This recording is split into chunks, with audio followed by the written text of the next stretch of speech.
Good morning friends.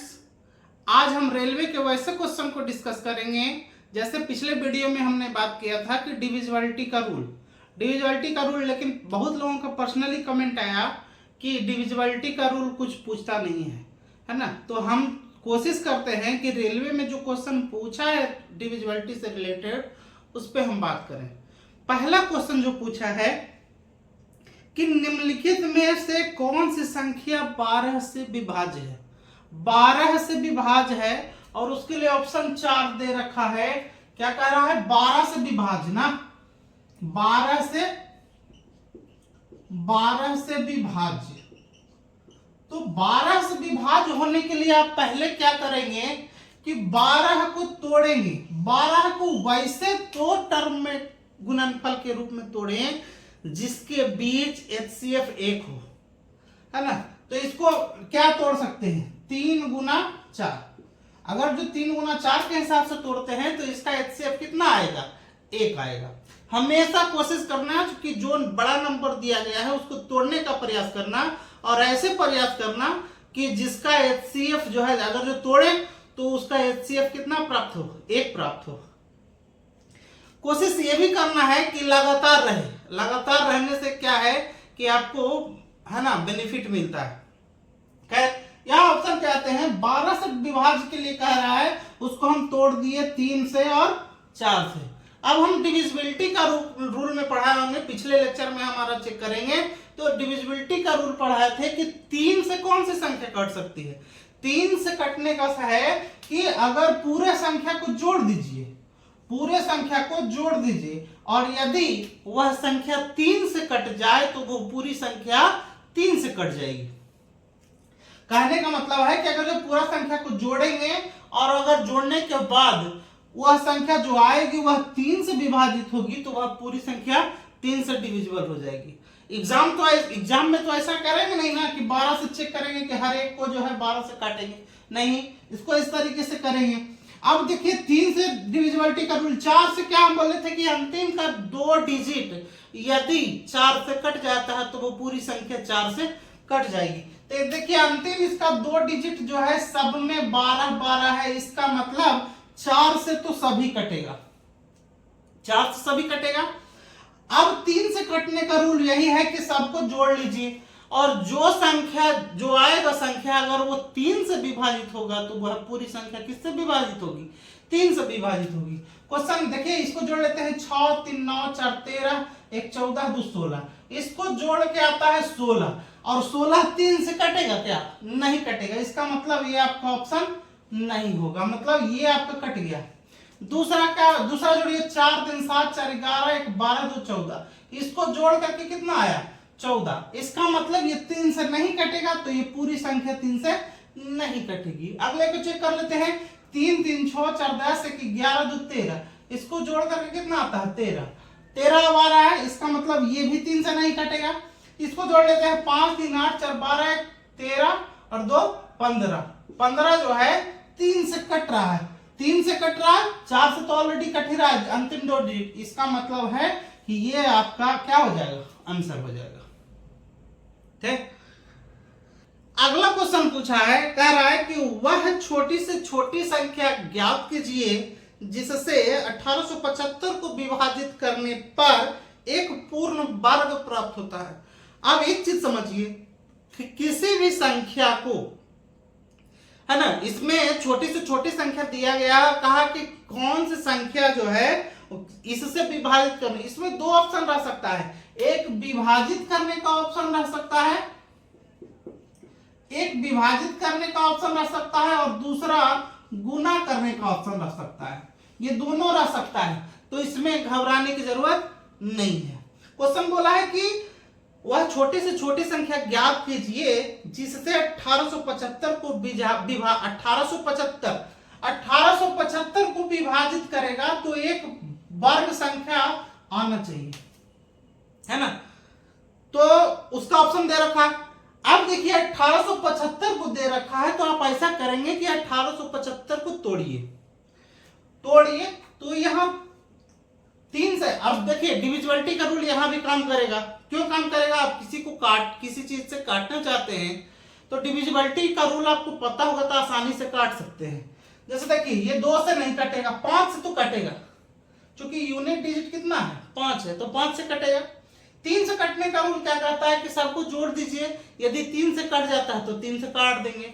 यहाँ देखिए 1 8 9 7 16 और 5 कितना 21, जोड़ के 21 आ रहा है, इसका मतलब कितना 3 से कट जाएगा, तो 3 से काट देंगे, 3 6 18, 3 दूनी 6 और 3 5 15, कट जा रहा है।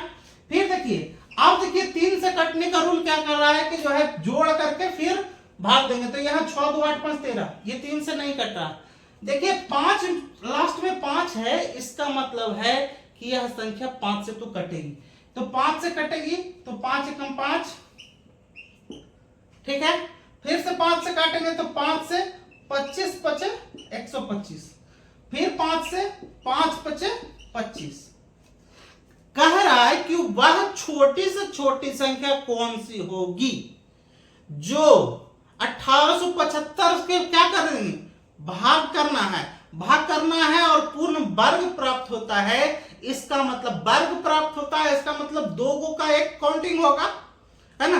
तो यहां देखिए इस 2 का काउंटिंग हो गया, इस 2 का काउंटिंग हो गया, बचा कौन आपका ये 3, मतलब 1875 में यदि 3 से भाग देंगे तो आपका क्या हो जाएगा, वह संख्या पूर्ण वर्ग हो जाएगी। यदि गुना करने का भी ऑप्शन वहां अभी पहले हम एग्जाम मतलब लिखे बोर्ड पे कि विभाजित करने का शर्त दिया हो या गुना करने का शर्त दिया हुआ, तो गुना करने का भी अगर शर्त दिया होगा तो यही आपका ऑप्शन कितना हो जाएगा 3 आंसर हो जाएगा। आपका ऑप्शन कितना नंबर है 4 नंबर। अगला क्वेश्चन क्या दे रखा है जो पूछा हुआ है, कह रहा है कि निम्न में से कौन सी संख्या भाज्य है, कौन सी संख्या भाज्य है। पहला ऑप्शन दे रखा है 261, दूसरा ऑप्शन दे रखा है 271, तीसरा ऑप्शन दे रखा है 241 और चौथा ऑप्शन दे रखा है 251। कह रहा कौन सी संख्या भाज्य है, मतलब वो सॉरी इसमें से देखना चेक करना कि कौन सी संख्या किसी न किसी संख्या से कटती है। भाज्य संख्या का मतलब यही ना है कि वह संख्या जो एक और स्वयं को छोड़ करके भी किसी संख्या से अगर जो कटे तो वह संख्या क्या कहलाती है, भाज्य संख्या कहलाती है। अब इसमें चेक करेंगे कि कौन सी संख्या कट रही है तो कटने के लिए क्या करेंगे कि फिर डिविजिबिलिटी का रूल आता है कि 2 से कौन कटेगा। चेक तो इसी से आप करोगे ना कि 2 से 3 से 4 से 5 से 6 से, तो 2 से कटने का रूल चेक करोगे, 3 से कटने का रूल यहां चेक कर लेते हैं कि 2 से कौन कटेगा। तो चूंकि 2 से कटने का रूल हम बोले हैं कि यूनिट डिजिट पे अगर जो कोई सम संख्या हो या कोई इवन नंबर हो या जीरो हो, है ना, यूनिट डिजिट पे 0 हो या कोई इवन नंबर हो तो वह संख्या किससे कट जाएगी 2 से कट जाएगी। तो यहाँ पे तो चारों में किसी में नहीं है, ना इवन नंबर है और ना 0 है, तो ये नहीं होगा।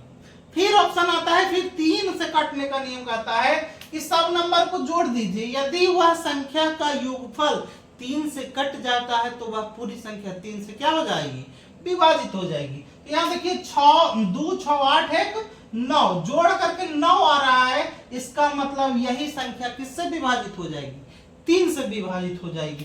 तो जब एक कट ही जा रहा है तो दूसरे को चेक करने की जरूरत नहीं है, आपका ए नंबर ऑप्शन सही हो जाएगा। अगला क्वेश्चन जो दे रखा है, क्वेश्चन दे रखा है 182/130 का सरलतम रूप है। कितना है 182/130। सरलतम रूप का मतलब है कि इसको छोटा से छोटा पार्ट में बांट देना है और p/q के रूप में लिख देना है ना, p/q के रूप में लिख देना है। अब यहाँ पे देखिए यूनिट डिजिट पर 2 है और यहाँ यूनिट डिजिट पर कितना है 0 है, इसका मतलब वह संख्या किससे कटेगा 2 से कटेगा। तो 2 से पहले काट देते हैं, 2 9 18 2 एकम 2 और ये 2 से काट देंगे 65, है ना। अब हम रूल बताए, ये जो है रूल हो गया। अब देखिए 91 है और 65 है। अब इसमें देख रहा है एक चीज कॉमन दिख रहा है कि वह ये संख्या 13 से कट रही है। क्यों 13 से कट रही है? हम इसको तोड़ देते हैं कि 91, 91 को आप क्या लिख सकते हैं? 13 गुना 7, 13 गुना 7, यही लिखते हैं ना। तो आप इसको भी उसी से, इसी के गुणनफल है ना, इसका जो गुणनफल है इसी से काटने का प्रयास करेंगे कि इन दोनों में किसी एक संख्या से कट रहा है कि नहीं कट रहा है। अगर जो कट रहा है इसका मतलब है कि वही संख्या से कटेगी। यहाँ देखिए 13 से कट रहा है, इसका मतलब 13 पचे 65, 13 सत्ते 91, कितना हो गया? 7 और बटा 5, 7 और 5 7 बटा 5 हो जाएगा। ये आपका आंसर हो जाएगा। कितना नंबर ऑप्शन है? Option number 4। अगला क्वेश्चन जो दे रखा है, कह रहा है कि 0.9 का वर्गमूल क्या है? 0.9 का वर्गमूल क्या है? तो कभी भी कोशिश करना कि जब भी इस तरीके का क्वेश्चन हो तो उसको बारीकी से करना, क्योंकि 0.9 दे रखा है और हम सोचते हैं कि जो है इसका ऑप्शन दे रखा है 4, 2 नंबर अपने ऑप्शन देखा रखा है 0.3 ऑप्शन दे रखा है ना। तो कभी कभी देख करके डायरेक्टली नहीं मारना है, नहीं मारना है इन द सेंस कि जो है अगर जो ऐसे क्वेश्चन को ऐसे मारेंगे तो कभी कभी कुछ लोग क्या है कि बी नंबर ऑप्शन मार देते हैं, जो कि बिल्कुल गलत है। आप एग्जाम में जाओगे देखोगे 0.3 मार दोगे, आपका गलत हो जाएगा। आप कोशिश करना कि जब भी इस टाइप का क्वेश्चन हो, तो आप इसको P/Q के रूप में प्रयास करना लिखना, या P/Q के रूप में नहीं लिखना चाहते हो तो आप कोशिश करना कि कम से कम दशमलव के बाद 2 अंक हो। ऐसा इसलिए हम कह रहे हैं कि जैसे मान लीजिए कि दशमलव के बाद 1 अंक है, इसका मतलब है कि यहां 0 ऑलरेडी छिपा हुआ है। हम अगर जो 0.9 लिख रहे हैं, 0.9 लिख रहे हैं या 0.90 लिख रहे हैं, दोनों में कोई फर्क नहीं है। क्यों नहीं फर्क है? कि दशमलव के बाद 0 का वैल्यू नहीं होता है यदि वह अंतिम से गिनती किया जाए। ऐसा नहीं है कि दशमलव के बाद 0 का वैल्यू नहीं, दशमलव के बाद 0 का वैल्यू होता है। मान लिया कि 0.9 लिए तो ऐसे में 0 का वैल्यू रहेगा, लेकिन यदि हम 0 दशमलव है ना 0.9500 इस तरीके से लिख दें तो ये इस 0 का वैल्यू नहीं होता है। अब हमारा क्वेश्चन क्या दे रखा है? क्वेश्चन दे रखा है कि जो है आप 0.90 का है ना 0.9 का मान कैसे निकालेंगे। तो 0.9 का वर्गमूल निकालना है तो हम कोशिश करेंगे कि दशमलव के बाद 2 जीरो कर दे, है ना 1 जीरो बढ़ा दिए, इससे कोई फर्क नहीं पड़ा। फर्क इस नहीं पड़ा तो इसका मतलब है कि आप इसको क्या लिख सकते हो? 90/100 लिख सकते हो, है ना। और इसका वर्गमूल यही ना चाहिए, वर्गमूल ही तो कह रहा है, वर्गमूल कह रहा है ना। देखिए सी और डी ऑप्शन में बहुत है ना माइनर क्या रखा है, इसलिए हमको बारीकी से निकालना पड़ेगा। यहां देखिए 90 का वर्गमूल तो आप इधर निकाल देंगे, बटा 100 का वर्गमूल कितना हो जाता है? 10। ये तो इतना हो जाएगा। अब जो है 90 का वर्गमूल आप निकालिए, 90 का वर्गमूल निकालेंगे, है ना। अब देखिए वर्गमूल इस तरीके से, अगर जो बचपन में पढ़े होंगे तो वही है ना आपका क्या करेगा? काउंटिंग होगा, है ना। इसको क्या करेंगे? 9 से करेंगे, 9 9 81, है ना। ये इधर जोड़ देंगे, 9 दूनी 18, ठीक है। 81 में से 90 में से 81 घट जाएगा 9। अब यहां पे क्या हो जाएगा? 9 हो जाएगा, ठीक है। अब यहां पे क्या करेंगे? ये तो अब लग नहीं रहा है, यहां बैठाएंगे दशमलव, और यहां तो वहां जब दशमलव बैठाएंगे तो यहां बैठेगा 2 जीरो, है ना 2 जीरो बैठेगा। अब यहां कितना से काउंट कर देंगे कि जो है 900 के नजदीक हो जाए। अगर जो हम 5 से करते हैं, 5 यहां बैठाते हैं तो यहां भी 5 बैठाना पड़ेगा, तो 900 से ज्यादा हो जाएगा। इसका मतलब यहां कितना बैठाना पड़ेगा? 4 बैठाना पड़ेगा। 4 बैठा दिए तो 4 बैठाएंगे तो 4, यहां भी गुना करके लिखेंगे, 4 चौके 16, 18 चौक 72 है कितना 73। ठीक है, यहां पे जोड़ देंगे तो कितना हो जाएगा 188। यहां देखिए घटा देंगे कि 10, यहां 0 में से 6 नहीं घटेगा, कर्ज लेंगे यहां से 10 में से 6 गया कितना 4, और ये 9 में से 3 गया कितना 6 हो गया, और 8 में से 7 गया 1।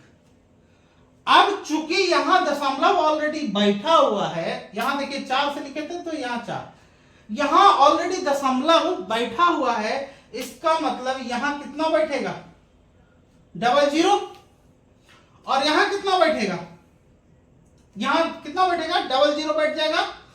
अब इसमें से क्या है ना, इसमें किस संख्या से गुना करेंगे कि इसके नजदीक आ जाए, है ना, इसके नजदीक आना है तो किससे कर देंगे, अगर जो इसको 8 से करते हैं, 8 से करते हैं, 8 से करते हैं, ठीक है, तो 8 से कर रहे हैं तो 8 कर हो जाएगा, 8 8 64 के 4 हाथ में रहा, 6 8 8 64 और 6 कितना 70 हाथ में रहा, 7 8 8 64 और 7 कितना 64 7 71 हाथ में रहा, 7 और 8 और 7 कितना 15, है ना। इसको घटा लेंगे, ये कितना हो जाएगा 6 हो जाएगा, 9 हो जाएगा, और 3 में से 2 1 गया कितना 2 हो जाएगा, ये खत्म हो जाएगा, सॉरी ये भी तो बच रहेगा 1, और ये कितना हो जाएगा, मतलब कहने का मतलब ये जो है 9.48 आ रहा है। ये 3 अंक तक हम ही निकाले हैं, 3 अंक तक ही क्यों निकाले हैं, क्योंकि इससे हमारा ऑप्शन से पुट हो जाएगा। यहां देखिए कितना लिख सकते हैं 9.48 और डिवाइडेड बाय कितना 10, 10 से भाग करेंगे कितना आ जाएगा 0.948, है ना। आपका ऑप्शन नंबर कितना आ जाएगा, ऑप्शन नंबर 3, ठीक है। तो मेरा कहने का मतलब है कि डिविजिबिलिटी रूल बहुत ही इंपॉर्टेंट है, आप उसका अगर जो ध्यान रखेंगे तो आपको बहुत सारे क्वेश्चन आसानी से बन जाएंगे, है ना। हमारे साथ, है ना, और भी अच्छे अच्छे वीडियो के लिए हमारे साथ बने रहिए। अगर चैनल पे नए हैं तो चैनल को जो है सब्सक्राइब कर लीजिए, अगर जो हमें फेसबुक पेज पे देख रहे हैं तो फेसबुक को फॉलो कर लीजिए, है ना। मिलते हैं नेक्स्ट वीडियो में, तब तक के लिए धन्यवाद।